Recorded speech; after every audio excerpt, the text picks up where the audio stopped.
All right, today's vlog is really I just want to talk about your journey as an older surfer. So let's say you're like me and you started surfing at 40 or maybe late 30s, and probably you started on a soft top. You probably started on a wave storm or maybe a Jerry Lopez board. Um, just a note, I think the Jerry Lopez board is a little better than a wave storm, but you don't want to stay on a soft top. You want to graduate, you want a hard board, and you eventually want to go and have a shortboard and start shredding. But it's not that easy. It's not that easy to just jump off of a soft top and get on a shortboard. If I could redo it, if I could redo my journey in surfing, in trying to get down to a shortboard, I would jump off of a soft top. I would get on a 7-foot fish. 7-foot twin fish. I'm gonna be specific here, and just stay on that 7-foot board for like a year. Just get to know the board, get to know the waves that you're surfing. Stay on that mid-length 7-foot fish for like a year, and then after a year, then maybe drop down to something like a 6'8" or a 6'6". The way I did it was horrible. I was jumping from longboard to shortboard, back to a longer board, back to shorter boards. It was like seesawing and probably delayed my progress. So for all you guys who are thinking about, or for all you older surfers who have dreams and aspirations of getting into a shortboard and just shredding, or not even just shredding, but just being able to turn at will and feel like you know what you're doing with your carves, it's going to be good to do it slowly. So I'm going to talk about some of the boards that I recommend for you. So this is what I mean about having a longer board and not jumping down in size too fast. This is an 8-foot Werner mid-length thruster, and as you see, you can just learn how to glide with the wave. You learn how to ride the wave.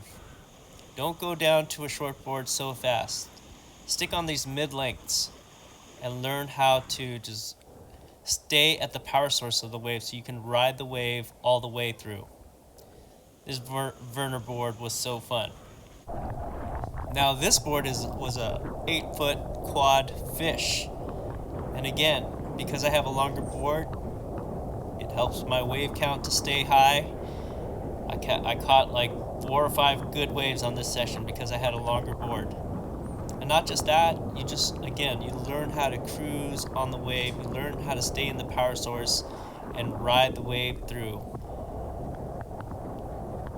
I can't stress enough how important it is to stay on these mid-lengths at least for a year. For all you beginner surfers out there, especially if you're surfing in your 40s, stay on this board at least for a year. Okay, after a year, drop down to a 7'2" thruster or a board like this. It'll help you to keep your wave count high, but it's also a little bit smaller, a little bit more agile. You can practice your turns just a little bit more aggressively on a board like this. Now, after some time on that mid-length thruster, you're ready for a board like this. It was a rusty 6'6" thruster, and I was able to do some pretty cool turns on this board. At first I thought, it's 6'6", it's kind of big still, but honestly I did some of the coolest turns I've ever done on this board.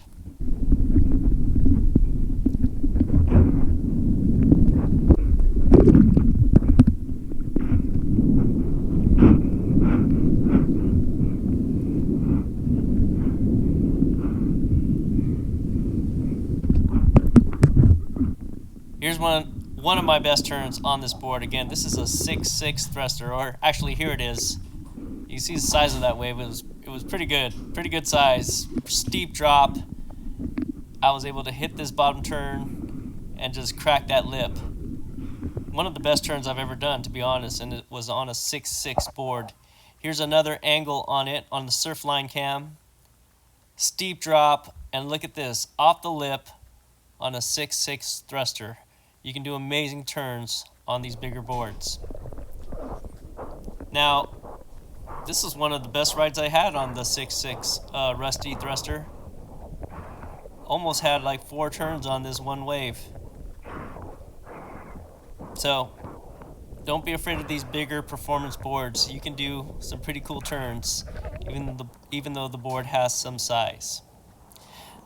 Now you can graduate to a smaller board, and if you're going to go smaller than 6'6", I highly recommend this board. This was a 6.0 Slater Somatic, and I love this board because it felt like a short board, but it paddled like a long board. But as you can see, once you're on a wave, you can do turns. This was one of the best waves I've ever had in my life. This was at Uppers Trestles, Southern California, and here I am on a 5'11 Slater Somatic. Probably got about, I don't know how many turns, you guys count, but this is one of the best waves of my life.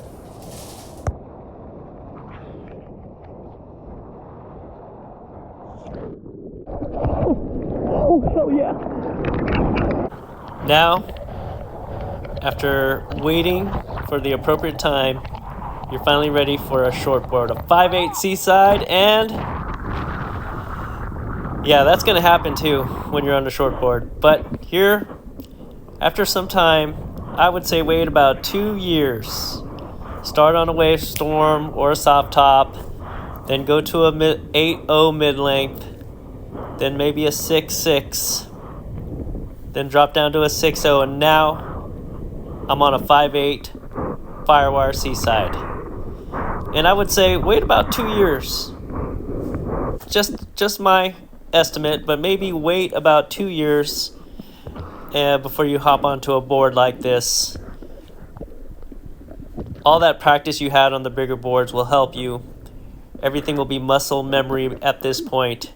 Your paddle strength will be better if you wait, and you'll just have a ton of fun. Here I am on the Seaside, loving this turn. This is one of my favorite waves on the Seaside, and you can get there. You can get there if you take your time on the bigger boards. Here I am just groveling on the Seaside, having fun. Now, this board, the Hypto Crypto, is a board that I recommend as you've mastered like a fish-shaped board like the Seaside. You can go to a Hypto Crypto, which is a little bit more narrow. I love the pintail. It's a little harder to catch waves on a pintail, but really love this board. You can really make really sharp turns with this board. This is one of my favorite turns on this board. There it is again.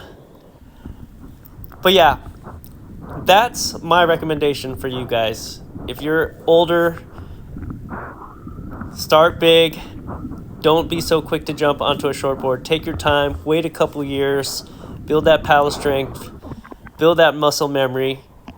And you know, we're not going to be pro surfers at this point, but we're going to be able to get out there and we're going to be able to surf a shortboard. We're going to be able to do turns. We're going to be able to go home stoked. Instead of just going straight, we'll be going up and down the wave, doing some pretty cool cutbacks, seeing views like this. And that's what it's all about. It's not about being too serious. It's just about having fun and being able to handle a few turns. All right, thank you for watching this little vlog I made. I really appreciate my audience. I've been doing YouTube vlogging for maybe four-ish years now, and it's a small channel, but you know, I just really love doing it, and I appreciate everyone who has liked and subscribed to my videos. Appreciate you guys. I appreciate all the friendly people I've met in the lineup who recognize the channel. I don't know how you guys recognize me when I'm fully hooded in my wetsuit, but a few guys have said really nice things about the channel, so appreciate you guys. If you guys have liked and subscribed, keep surfing in your 40s, 50s, 60s, or whatever. It's so cool. It's so cool to see older Groms shredding. So for you new guys though, just remember that. Don't be quick to jump on a shortboard. Take your time. You'll be more stoked. Learn from my mistakes. I jumped on a shortboard way too fast, and it was not a good outcome. I could have got better quicker if I stayed on the bigger boards longer. So I hope you guys take that advice. See you out there in the lineup. Stay stoked. Peace.